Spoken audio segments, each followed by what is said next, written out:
जब श्री बद्रीनाथ भगवान विश्राम करते हैं, पट जब बंद होते हैं, तो मेरे नारायण के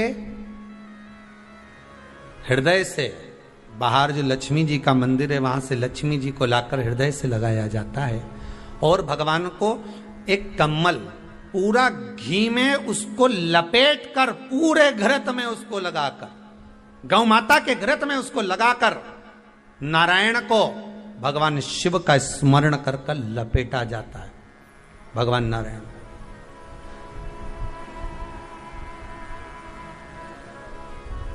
बद्रीनाथ बाबा के मंदिर में दिया घी से भर दिया जाता है, ताले लगा दिए जाते हैं, सब नीचे आ जाते हैं। जब अक्षय तृतीया के समय पर पट खोलते हैं, बाबा का कम्मल घृत से जुड़ा हुआ वैसा कि वैसे ही घृत भरा हुआ,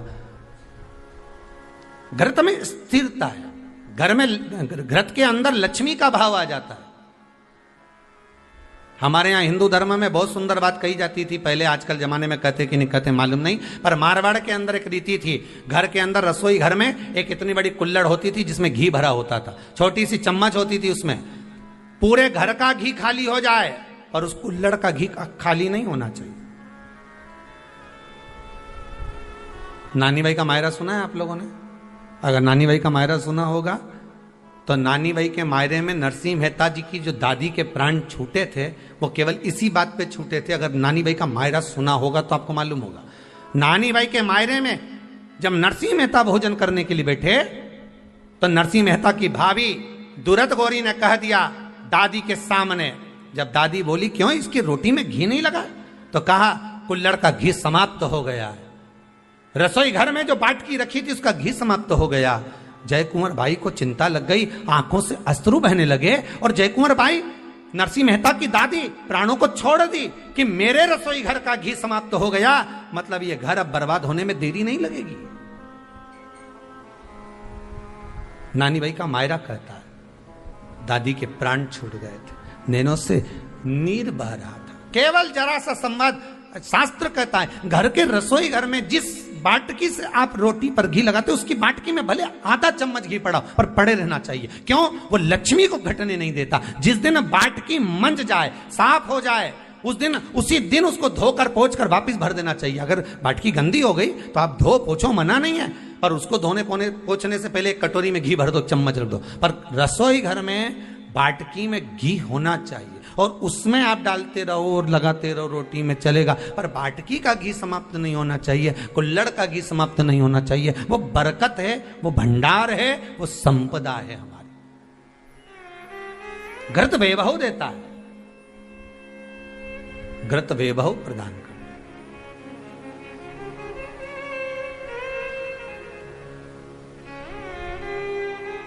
घृत वैभवता देता है।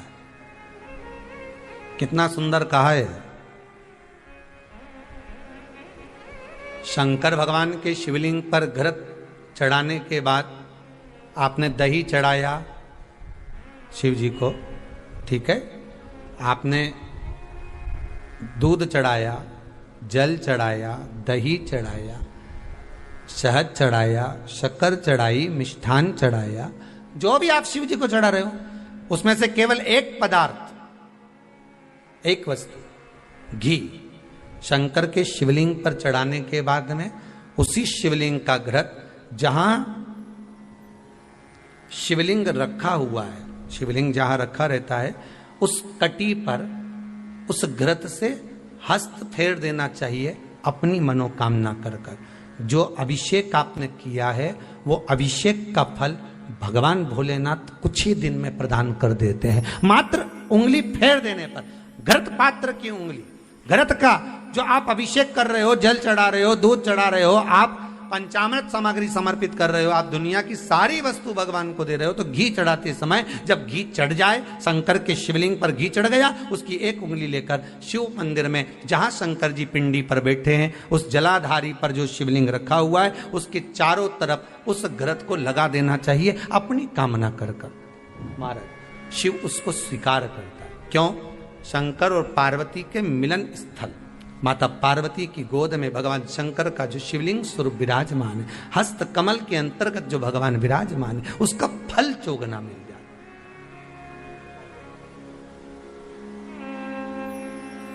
शक्तिपीठ नाम सुना है? अरे बोलो तो, जितने लोग कथा सुन रहे, शक्तिपीठ नाम सुना है? शक्तिपीठ का मतलब क्या होता है? जहां पर माता सती के अंग के टुकड़े होकर गिर पड़े, वो शक्तिपीठ के रूप में निर्मित हो गए। तो जितनी भी शक्तिपीठ होती है, उन शक्तिपीठ में आप लड्डू चढ़ाएं, पेड़ा चढ़ाएं, वस्त्र चढ़ाएं, आभूषण चढ़ाएं, सोना चढ़ाएं, चांदी चढ़ाएं, मुद्रा चढ़ाएं, आपकी मर्जी पड़े करोड़ों रुपए चढ़ाएं, मना नहीं है। पर शक्तिपीठ का दर्शन करने जब जाएं तो कम से कम थोड़ा साथ में गाय का घृत, असली घी साथ में लेकर अवश्य जाएं। क्यों? शक्तिपीठ पर भी घी समर्पित करने से मनोकामना पूर्ण हो जाती है। आप आएंगे शक्तिपीठ का दर्शन करके और मनोकामना पूर्ण होना है, मात्र शक्तिपीठ। आप चढ़ाएं वस्तु, ढेर चढ़ाएं, आप सोना चांदी अंबारियों में धन दौलत सब चढ़ाएं, पर साथ में आप चुनरी चढ़ा रहे हैं, साड़ी चढ़ा रहे हैं, घृत भी दीजिए, घृत भी प्रदान।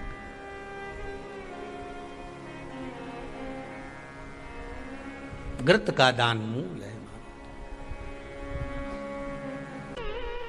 धर्म पत्नी से संतान नहीं, औलाद नहीं, बड़े दुखी है, बड़े दुखी। अच्छा, संतान नहीं हो, किसी नारी की गोद, अगर स्त्री की गोद अगर खाली रह जाए तो भी दुख होता है उसको कि मेरे घर में औलाद नहीं, संतान नहीं। हम कई बार कहे, आज फिर कहते हैं, ये टेस्ट भी बाद में कराना, सारी जांचें बाद में कराना। एक बार शंकर का भजन कर कर देख लो। सब जगह से अगर हार जाओ और सारे रिपोर्ट आपकी आपने सब दूर दिखा ली, तो एक बार शंकर पर भरोसा कर कर तुमरुका जी का नाम लेकर सफेद आंकड़े की जड़ को शिव जी पे से रजस्वला धर्म के 7वें दिन 21 बार घुमा लो। नाम गोत्र बोलकर कमर में लाल धागे में बांध लो। पीपल के पत्ते शिव जी को चढ़ाओ, उठाकर लाओ। उस एक पत्ते को रात्रि को गाय के दूध में उकालो और उस दूध को दोनों पति पत्नी पियो। साथ रहिए, समय आएगा, बाबा चाहेगा तो 3 या 4 महीने में गर्भ ठहर ही जाएगा। सारे डॉक्टर को दिखा लिया अपनी जगह, टेस्ट भी करवा लिया अपनी जगह, पर एक बार प्रयोग, और वो विश्वास रखकर करना पड़ेगा। शंकर पर जो भी कार्य कर रहे हो आप, जो उपाय कर रहे हो आप, शिव का स्मरण कर, भगवान पर अगर विश्वास रखोगे, भरोसो दृढ़ इन चरणन कहो, श्री वल्लभ नक चंद्र छटा बिन सब जगमा ही अंधेरो। अगर भरोसा है तो शंकर है, और भरोसा नहीं तो शिव कहां से?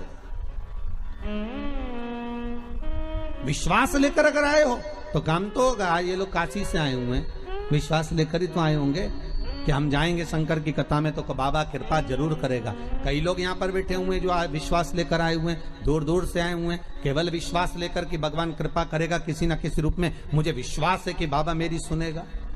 और फिर कहता हूं, कथा में अगर आपने मन लगा लिया, भले टीवी चैनल के माध्यम से श्रवण कर रहे हो, भले मोबाइल के माध्यम से श्रवण कर रहे हो, भले पंडाल में सुन रहे हो, बाबा से अगर दिल से आपने अगर कह दिया तो 3 महीना बहुत होता है सब कामना पूरी होने के लिए। मेरा बाबा आपको कुछ ना कुछ दे ही देता है, बस आपकी रुचि के अनुसार सुख प्रदान कर ही देता है। आप उस पर विश्वास, भरोसा,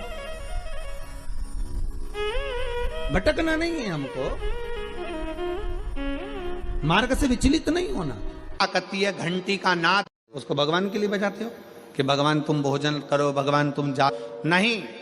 शिव महापुराण की कथा कहती है घंटी का नाद इसलिए करा जाता है कि अपनी बुद्धि को, अपने चित्त को केंद्रित करो भगवान के चरणों की ओर। और जितने घर में सदस्य हैं, घंटी की आवाज को सुनकर अपने विवेक को ये केंद्रित कर लें कि मेरे घर में मेरा लड्डू गोपाल, मेरे घर में मेरा ठाकुर, मेरे घर में मेरा राम, मेरे घर में मेरा दत्त, मेरे घर में मेरा हरि विठल, मेरे घर में मेरा विश्वनाथ, मेरे घर में मेरा सोमनाथ बैठा हुआ। अपनी बुद्धि को केंद्रित करना, अपने विवेक को केंद्रित करना, अपने चित्त को केंद्रित करना कि यहां मेरा भगवान बैठा है और मुझे मेरी बुद्धि को केंद्रित करना। और मेरी जीजियों से, सूरत के मेरे जीजाओं से निवेदन है, बेटी और बेटाओं से निवेदन है, अगर शंकर जी के मंदिर में जाकर एक लोटा जल अगर आप चढ़ा रहे हो तो भगवान को धन्यवाद देना कि मेरे पिछले जन्म के अच्छे कर्म मुझे बाबा कोई पूर्व का कोई अच्छा कर्म होगा, कोई पूर्व का अच्छा कर्म होगा जो मुझे बाबा तेरा साथ। मेरी जीजियों से, मेरे जीजाओं से, बेटियों से, बेटाओं से मंजिल तक पहुंचने के लिए पांव की जरूरत होती है और शंकर तक पहुंचने के लिए भाव की जरूरत होती है। मंजिल तक पहुंचना है तो पांव की जरूरत होगी और शंकर तक पहुंचना है, शिव तक पहुंचना है, शंकर से कुछ प्राप्त करना है, झोली पसार कर अपनी झोलियों में खुशियां प्राप्त करना है तो भाव की जरूरत होती है, केवल भाव। आप कितने धनपति हैं, कितने करोड़पति, कितने सत्तापति, कितने वैभवपति हैं, कितना आपके पास में वैभव है, कितना धन है, कितनी संपदा है, वो कोई मायना नहीं रखता। आपका भाव कितना है, शंकर जी के प्रति आपका दिल कितना है, भगवान शंकर के प्रति आपका भाव कितना है, वो देखा जाए। और कभी मौका लगे ना तो एक बार सीहोर कुबेरेश्वर धाम रुद्राक्ष महोत्सव में आकर देखिएगा। हीरे की चूड़ियां पहनने वाली मेरी जीजियां जिनके घर में 10-10 नौकर काम करते हैं, वो भी कुबेरेश्वर धाम में बर्तन मांजने की सेवा करती हैं, आकर सेवा में लगी रहती हैं, भोजन बनाने की सेवा करती हैं। जिनके घर में 10 नौकर लगे हैं वो कुबेरेश्वर धाम में आकर बाबा की सेवा में लगती हैं। उनसे पूछो कि तुम क्यों सेवा करती हो, उनसे पूछो कि तुम यहाँ आकर क्यों करती हो सेवा, तो वो कहती हैं हम साल में एक बार बाबा के धाम आते हैं और कुबेरेश्वर बाबा के यहाँ आकर सेवा कर कर जाते हैं। साल भर कुबेर भंडारी इतना देता है कि हमारी सेवा के लिए 10 नौकर लाकर खड़ा कर देता है। ये उसकी कृपा, ये उसकी उदारता, ये उसकी दया। शंकर भगवान ने पूछा कौन सा रूप, तो कि जो मैं बचपन में भजती थी,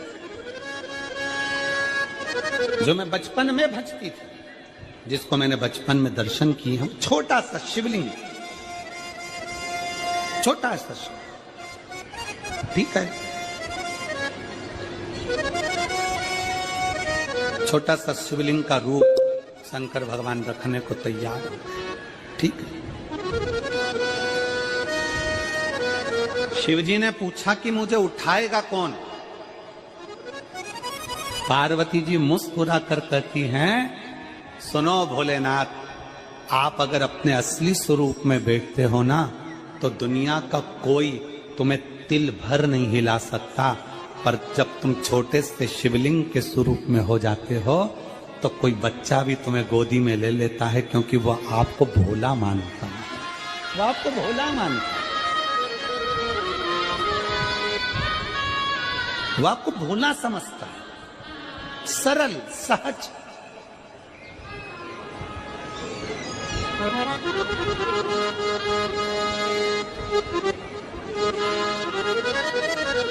बहुत बड़ा दर्शन का फल है।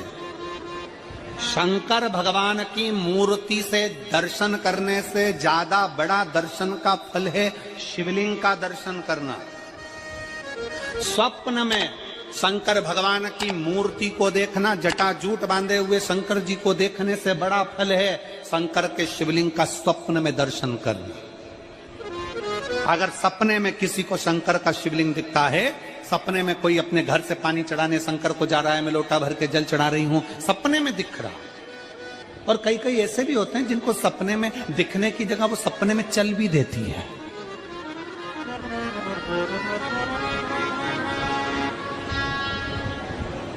महाराष्ट्र में कथा थी तो वहां एक पत्र आया था, एक भाई ने लिखा था मेरी पत्नी से मैं बहुत परेशान हो गया हूं।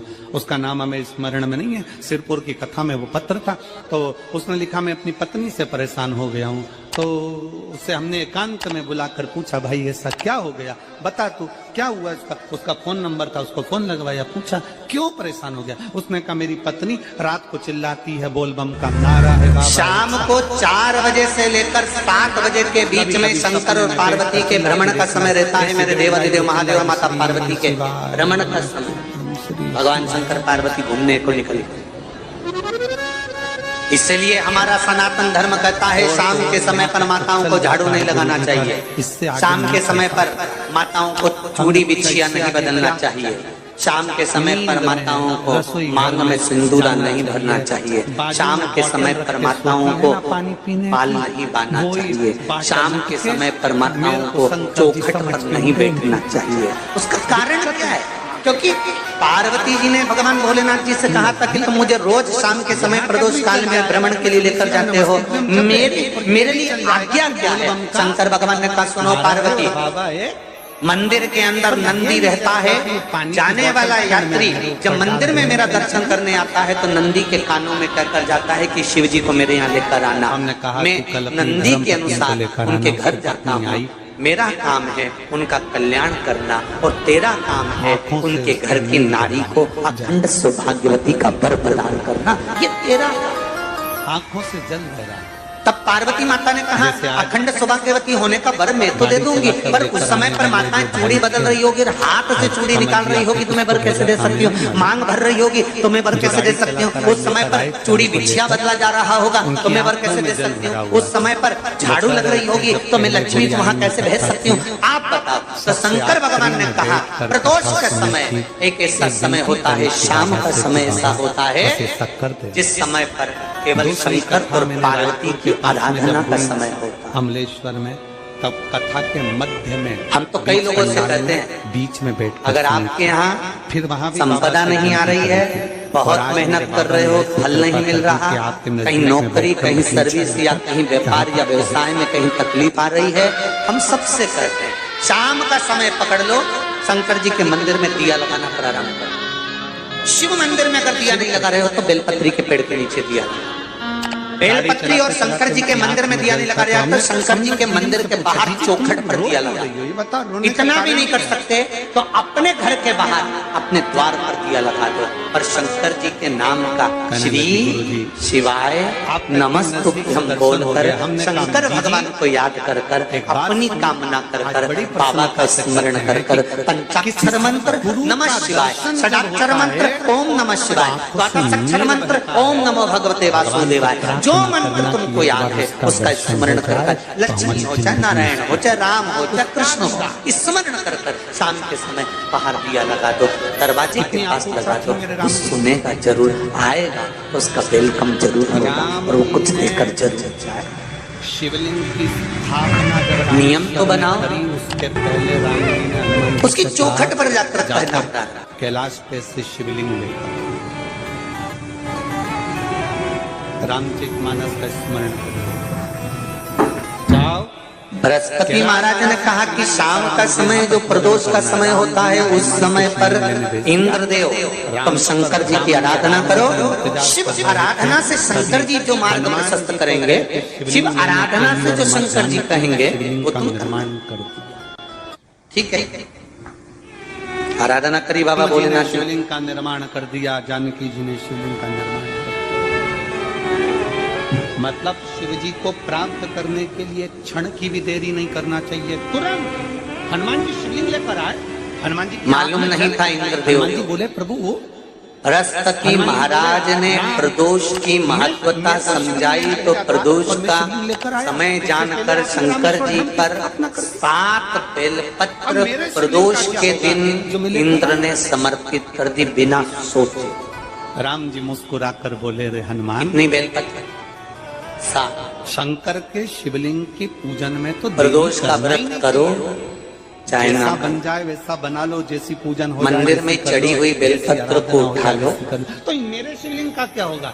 राम जी ने कहा चिंता मत करो हनुमान, इस शिवलिंग को मैं ले जाकर स्थापित करता हूँ। एक शिवलिंग हनुमान जी महाराज ब्रह्म कमल करा, एक शिवलिंग सीता जी के हाथ का राम जी ने स्थापित करा, जो सीता जी के हाथ का स्थापित करा वो रामेश्वर शिवलिंग हुआ। ब्रह्म कमल का मतलब होता है डंडी बीच में रहे, आसपास शिवलिंग हुआ जो आज भी रामेश्वर में विराज। 7 पत्ती का ब्रह्म कमल बनाकर भगवान राम जी ने कहा जैसे ये हनुमान जो रामेश्वर का दर्शन करने एक जैसी रखी हुई है तो रामेश्वर बाबा पर जल चढ़ाएगा, गंगोत्री से जल लेकर यहाँ पहुंचेगा और गंगा जल जब वो राम ब्रह्म भगवान कमल को चढ़ाएगा, प्रदोष का व्रत करें चढ़ाया ना करें, बड़े भाव से थोड़ा सा जरूरी नहीं है कि वृक्ष से ही पत्ती लेकर आओगे तो ही शंकर जी को चढ़ाओगे। शिव जी पे से चढ़ी हुई उठाकर धोकर ब्रह्म कमल बनाकर शिवलिंग बाबा से विनय कर कर, हे प्रभु आज मैं इस काम के लिए जा रहा हूँ बाबा, भगवान मेरा यह कार्य है।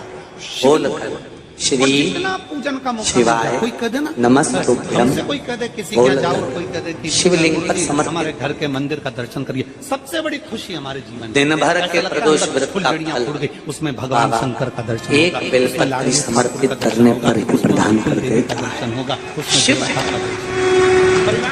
प्रदोष व्रत कर रहे हो उससे बढ़कर कोई प्रसन्नता नहीं, पर नहीं कर रहे तो प्रदोष के दिन या 12 महीने शिवरात्रि आती है। गले में रुद्राक्ष पहने रहते हैं ना, कई बच्चे, कई बेटियां, कई माताएं अपने गले में रुद्राक्ष पहने रहती हैं, कई मेरे भाई अपने गले में रुद्राक्ष पहने रहते हैं।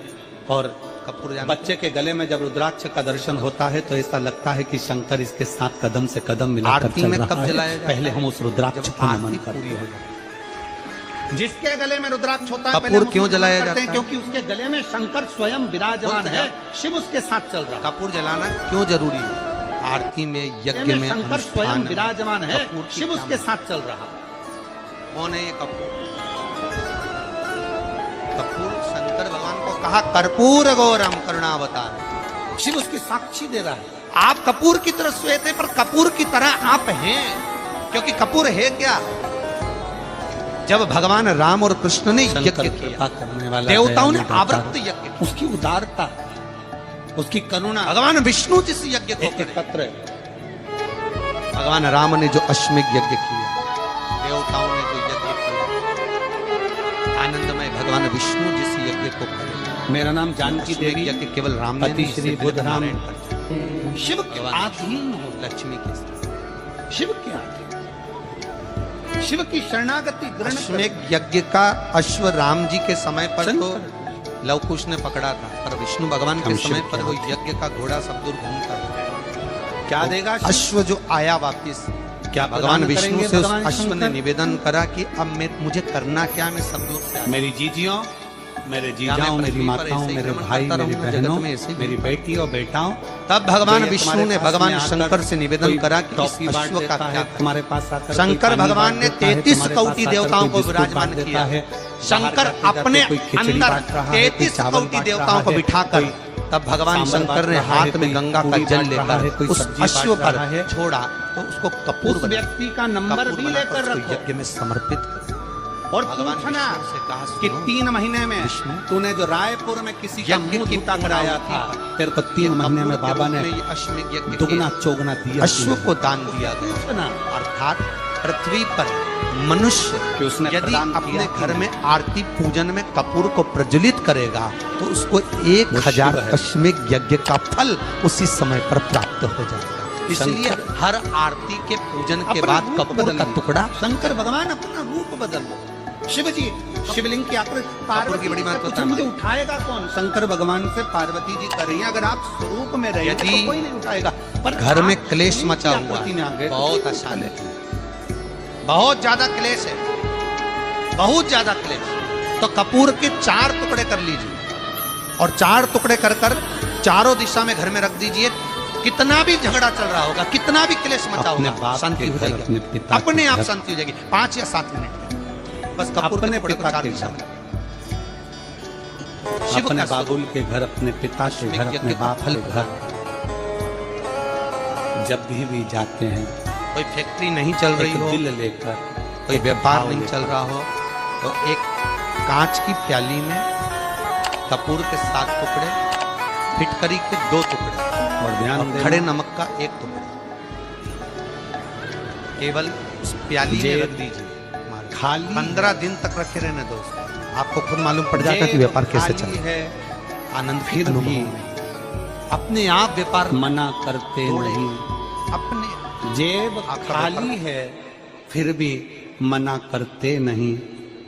मेरे पिता से अमीर इंसान आज तक कहीं देखा नहीं। कहाँ